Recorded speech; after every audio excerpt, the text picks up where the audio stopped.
Hey guys, PIEGUYRULZ here, and welcome back to another Square Theory. So, do the new episodes hurt the old episodes? Before I answer that, let me just say something. The writers and the network and everyone behind SpongeBob basically treats the show as if every episode exists in a vacuum. Very few episodes reference older episodes or build up anything that's going to happen later. Very few. Pretty much every episode is written where at the beginning of the episode, that is the beginning of the timeline, at the end of the episode, that is the end of the timeline. Aside from things like Help Wanted that introduce things, and Mermaid Man and Barnacle Boy would be another example. But those episodes are, like, very few. There's only a few in the first season that kind of set up things. Pretty much every other episode, like I'd say at least 98-99% of the series, is written to be in its own separate universe, its own separate continuity, its own separate thing from all the other episodes. That's the way the writers want to write the show because they think it maximizes on comedy. But the big issue with writing your show like this is that even though the show, the characters in the show, and the writers behind the show treat every episode like it's in a vacuum, and like nothing before it has actually ever happened, the audience remembers older episodes. The audience sees the other episodes and will see something that happens in one episode and kind of think in their mind when another episode comes along that contradicts it or something like that. If you don't believe me, look on any SpongeBob wiki or fan site or whatever, and you'll see people trying to make a timeline for the show where there clearly isn't one. You'll see them trying to figure out why episodes contradict each other, and the obvious answer is that the writers didn't think it was important to be consistent. Now, I do this too. I try to figure out the timeline sometimes or, point out contradictions, but I know for a fact it's because the writers simply don't care. They don't think it's important. I do it for fun, and I do it to point out how inconsistent it is and how a lot of the times it really just comes off as like they didn't pay attention versus something that needed to be there for the story to work or for a certain joke to work.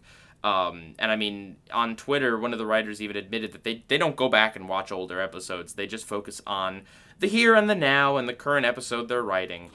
So where am I going with all this? Well, honestly, I do think that the newer episodes do, in fact, take away from the older ones. I do think they harm them in a way. What I called good, I still consider to be a good episode. But my enjoyment of all of them is less now, unfortunately. And that's because even though the show exists in a vacuum, I don't exist in a vacuum. I've seen these jokes over and over and over again. I've seen these story elements over and over again. I talked about it when I talked about Mr. Krabs' love of money. I've seen this stuff so many times that not only is it not funny when they do it again in newer episodes, but when I go back and look back at the older ones, the jokes are simply less funny because I've seen that same kind of joke over and over again.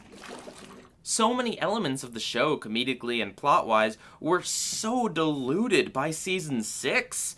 And I haven't even seen seasons 8 and 9. I mean, I'm just talking about season 6 here. They were so overdone and overused and repetitive and just the wells of so many jokes and so many plot points and so many things have gone back to them over and over and over again, that it makes all of it seem not as funny. Even the funny parts of the jokes, even when a joke is funnier, it's less funny because it's just awash with other versions of very similar jokes. There's a trope about this, as there is with a lot of things, and it's called Seinfeld is unfunny. See, the show Seinfeld was revolutionary. It completely changed the sitcom genre. It decided to take a darker turn than most shows. It decided to not be about a family. It did a lot of crazy things, and because of that, a lot of shows imitated it. A lot of shows built off of it in a good way. A lot of shows also took it and basically stole things in a bad way. But the point is, there were so many sitcoms that were either more advanced than Seinfeld in the next, 2 decades, or shows that were trying to be Seinfeld, that when people who didn't originally watch Seinfeld, or even people who did originally watch Seinfeld, go back and watch Seinfeld, it's not always going to be good. You know, some people can't stand watching the show because they think it's primitive. And it's not Seinfeld's fault. It's a product of its time. It was the first thing. It was the thing that really changed everything. But because it was the first there, now that all this other stuff has come out, a lot of people just can't enjoy it because it's so archaic by comparison. If you've ever seen a show that goes on for a few seasons and then you go back and watch like the pilot episode, the first few episodes, you'll realize that the early parts of season 1 are just very rudimentary compared to the later seasons. It might not be that the early parts of season 1 were even bad per se. It might just be that the show has changed so much and improved so much that even if it started out in a good place, it just seems worse by comparison. Look, in a way, nothing will ever take away the special place SpongeBob has in my heart. I will always think that seasons 1 through 2 and 3 were amazing seasons of an amazing cartoon that managed to make me laugh a lot, both as a kid and as a young adult. But in another way, hearing the same jokes about Mr. Krabs' love of money, Patrick being a jerk, SpongeBob being ignorant, Mrs. Puff going to jail, Plankton being tiny, etc., etc., it gets so samey. It gets so repetitive, and it's unfortunately, I can't go back and rewatch the earlier episodes without the knowledge of the later episodes in my mind. They're there. I've seen them now. I can't retroactively forget them. And unfortunately, jokes and story aren't the only things that get ruined by the repetition and by the bad episodes. This also extends to characters. I have personally witnessed someone I know go from liking Patrick perfectly fine to downright despising him, to hating every time he appears in an episode. Before anything else happens in the episode, whenever she sees Patrick, she just hates him so much. And I can't say I blame her. I really can't. Look, when I'm reviewing, when I'm trying to be a critic here, I put away that mindset. I try to treat every episode like it's its own thing, like characters' bad behavior, annoying actions in other episodes don't carry over to these episodes. I try to put that out of my mind and review, not purely objectively, of course. I'm reviewing from my opinion, but I'm trying to review it from a more objective way, from a way where my opinion of one episode isn't clouded by other episodes.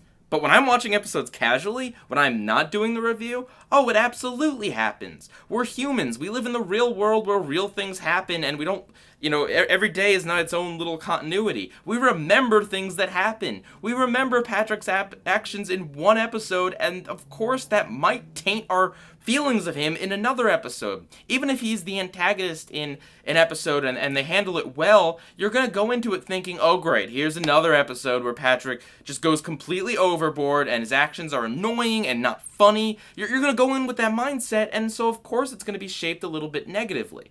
And look, I'm not trying to discount anyone's opinion here of any episode. I'm not saying that if you see an episode with Patrick in it, you only hate it because you hate Patrick in other episodes. I'm not saying that. But what I am saying is it's human nature to treat a character as if he were consistent, even though in a show like this he is absolutely not consistent. Heck, the thing that got me to think about this in the first place is a little episode called I'm with Stupid. Now that I've seen seasons 5, 6, and 7, I kind of get why people hate this episode so much. I still enjoy it, I still think it's good, and I do think it has story problems, and I think people have reasons for hating it aside from just the fact that Patrick is annoying in later episodes, but I also know that it looks a lot worse once you've seen other episodes. There's no ifs, ands, or buts about it. If you're not trying to look at each episode on an isolated case, I can very easily see just despising Patrick in this episode.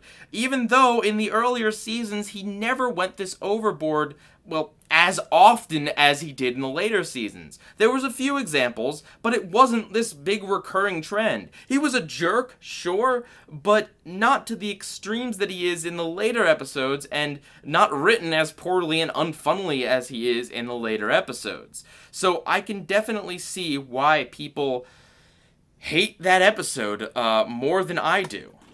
This is also the case for episodes like Jellyfishing and Club SpongeBob, that I didn't hear much negative feedback of these episodes when I was younger, or even back as far as 5 or 6 or 7 years ago.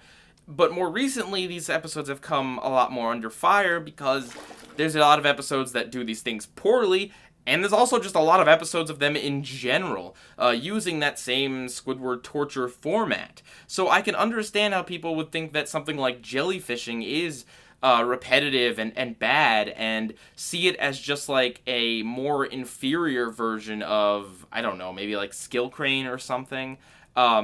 It's unfortunate, but it's kind of the way humans process. It's not Jellyfishing's fault that a lot of other episodes have done this story wrong. And again, I'm not saying that you can't hate these episodes for your own specific reasons that have nothing to do with this. Well, this was kind of a depressing square theory. I've said it before, and I'll say it again. SpongeBob was only meant to last a few seasons. It was not designed to go on for this long. And seeing this stuff be repeated over and over again, and seeing all the elements of SpongeBob just get more and more diluted the more the show goes on, it shows that the show had an expiration date that was up a long time ago. It very much shows its age.